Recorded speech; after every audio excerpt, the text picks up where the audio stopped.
Et c'est Cédric Cizer qui est avec nous et qui bat la mesure. Vous êtes un peu, un peu chef d'orchestre. J'ai la musique dans le sang. Bonjour mes chers compatriotes, ça se voit pas forcément. Non. Dans le sang. J'ai la dans danse le corps, dans le sang. Vraiment, j'ai la Mais musique. dans le sang, mais ça ne sort pas. Donc, Non, malheureusement, c'est la musique qui fait supporter la vie. Pascal Obispo, 1998. Je donne alors là, Patrick, il est scié. Là. Ouais, il est scié. La citation philosophique. Vous avez de ces références. Ah, mais voilà. Incroyable. J'ai Pascal On va Obispo en parler à Guy Carlier. et tout à Nietzsche. l'heure. On l'embrassera tout à l'heure. Alors, on attend qu'une chose aujourd'hui, c'est quoi? C'est ça. Oh les champions, On est tous ensemble. J'avais dit que je mettrais tous les jours cette chanson à chaque match de l'équipe de France, la veille, le jour même, le lendemain. Je veux absolument réhabiliter cette chanson magnifique. Je sais que vous l'avez en sonnerie, Patrick, maintenant. Ouais. Oui, c'est vrai. On est champions, mais quelle belle chanson quand C'est-à-dire même. que quand vous l'appelez, Nous c'est avons reçu HEC, des c'est plaintes. Et Le téléphone sonne. Ouais. C'est vrai. Mais j'appelle Patrick exprès pour qu'il entende cette chanson horrible de Johnny, la pire de chanson de Johnny. Non. Si, elle est horrible. Arrêtez. Tous ensemble, c'est la pire chanson de Johnny. Vous savez que je suis fan de Johnny.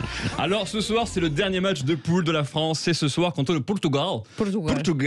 Colação. Non, ça c'est Brésil parce que je suis un peu de partout. Vous avez vu comment on est passé en 3 jours de on a défoncé les Allemands 1-0, ouais, avec un but contre leur camp, mais même personne ne peut battre cette équipe. Ils sont tellement forts qu'ils vont gagner l'Euro et la Coupe du Monde de rugby. 3 jours après, bon, on est des minables. On a fait match nul contre la Hongrie qui a à peine le niveau de la Ligue 1. Faut virer tous ces joueurs là. Qu'ils se fassent naturaliser macédoniens. Voilà, c'est un petit peu ce qui s'est passé en 3 jours. On va voir ce soir. Alors que ça va, tout va bien, on est qualifié. Oui. On est qualifié, on est tranquille. Faut pas jeter bébé avec l'eau du vin, quoi. Du bain, Oui, du bain. Ah, du bain. Du bain avec un B. Ah, j'avais pas compris. Je me suis dit, Oui. les bébés, ils sont en forme déjà Oui. à cet âge-là. Alors, le supporter de foot, c'est le seul être humain qui retourne sa veste encore plus vite que Manuel Valls et Bruno Le Maire. Et il faut le faire quand même, hein, parce que c'est la Ligue des Champions, tous les deux, normalement, en retournage de veste. Heureusement qu'on fait pas ça avec nos conjoints, sinon il y aurait 45% des mariages qui se termineraient par un divorce. Ah ouais, 45% des mariages qui se terminent par un divorce. Oui, mais c'est le vrai chiffre en plus. Ah bon Oui, c'est le Ouais, vrai chiffre. c'est le vrai chiffre, ça qui est terrible. Je pense même qu'il a augmenté encore. Il a dû augmenter pendant le confinement. Alors, donc ça veut dire que Ah les oui. seuls qui se marient, ce sont les fans de foot. Ou Manuel Valls, ou Bruno Le Maire. Je sais pas. Alors, d'ailleurs, il y a un truc hallucinant. Ce matin, vous savez que je suis en scotter, Ouais. sur la route, Ouais. et j'ai remarqué un truc. J'ai pensé à quelque chose, et ça va faire très mal. Ah, Est-ce que vous êtes prêts? Je vais lâcher une bombe. oui. Les supporters, en fait, connaissent mieux les joueurs de foot que leurs femmes. Testez chez vous ce soir à la maison. Oui. Je vous assure, vous penserez à moi. Un fan de foot peut te dire la date de naissance, le lieu de naissance, les précédents clubs, le plat préféré de n'importe quel joueur de foot, mais il est incapable de donner le prénom de sa femme. Le prénom, vous exagérez un Alors, petit peu. j'exagère un petit peu, mais par exemple, il est incapable de donner le film préféré de sa femme. Ah oui, Et peut-être. ça, j'en suis sûr. Alors qu'on sait peut-être. très bien que c'est Dirty Dancing. Ouais. Forcément, c'est Dirty Dancing.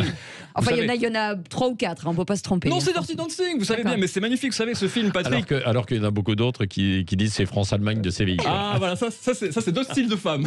Bon, on les embrasse quand même, bien sûr. C'est vrai qu'en 82. Non mais vous savez que Dirty Dancing, c'est le film où au début la meuf elle danse comme Philippe Bilger, sobre. Ouais. Et 3 jours après, elle danse comme Marie-Claude Pietragala. Ah, voilà, c'est ça. Ça, c'est le film que j'adore. Et là, il y a tous les mecs dans la voiture qui disent, à côté de leur femme, ils disent, oh là là, j'espère qu'elle va pas me demander si je connais son film préféré. Ouais. Ne vous inquiétez pas, je vous soutiens, messieurs. Allez, mesdames, posez la question à vos maris, c'est le moment. Attention. Alors, ce soir, on s'en fout. On est déjà qualifiés. La grande vadrouille. Ah, il remet, c'est pas moi qui ai demandé. C'est le grand jeu. La France est debout. Je peux chanter toute la journée, mais oui, il faut non, mettre les joueurs bah en non. confiance. Il Oui. faut mettre les joueurs en confiance. Que va décider Didier Deschamps, par exemple? Est-ce qu'il va encore faire confiance à Benzema, qui n'a jamais marqué en 3 participations à l'Euro, 30 frappes, 0 but à l'Euro? Alors son surnom c'est KB9, mais si ça continue, on va finir par l'appeler Valère Guivarch.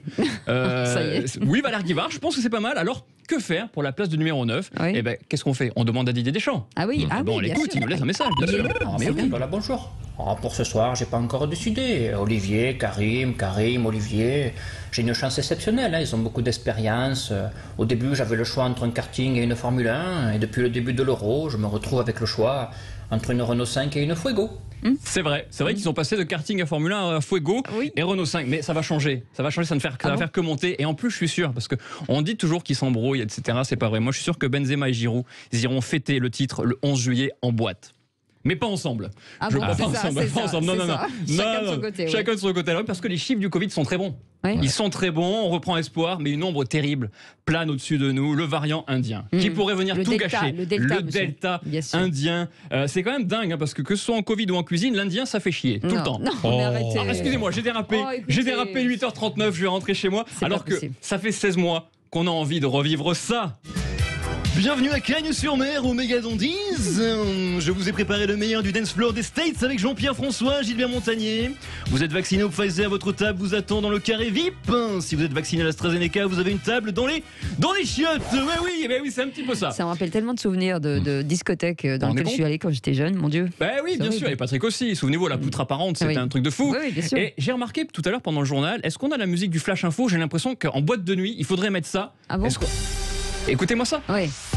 Vous avez vu ça? On a envie de bouger dans leur C'est voiture, vrai. les gens ils bougent. Je suis sûr que vous faites ça. Sortez-le en tube de l'été, Patrick. Ouais. Cécile, vous êtes blindés.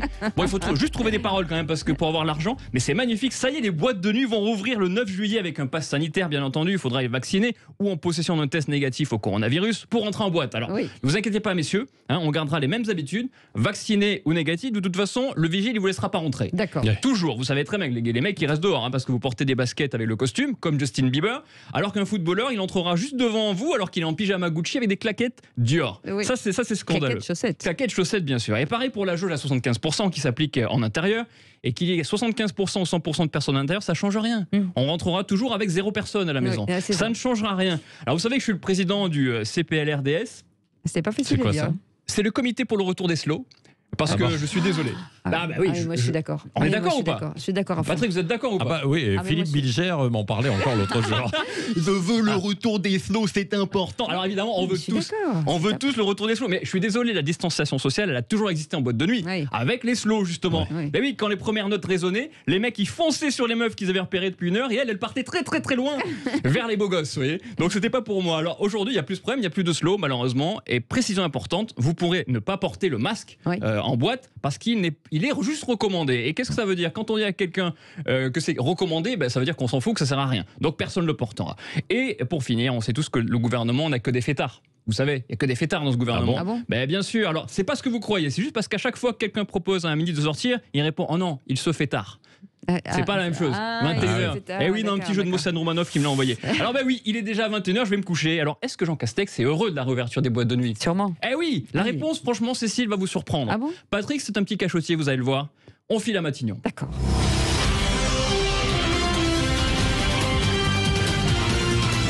Françaises, Français, le gouvernement vous confirme la réouverture des disco-clubs le 9 juillet. Et pour fêter ce grand jour, j'aurai le plaisir d'accompagner mon ami Patrick Roger pour la réouverture de l'établissement mythique et nocturne qu'il vient de racheter, les Boules à l'air. Vous serez ensemble alors?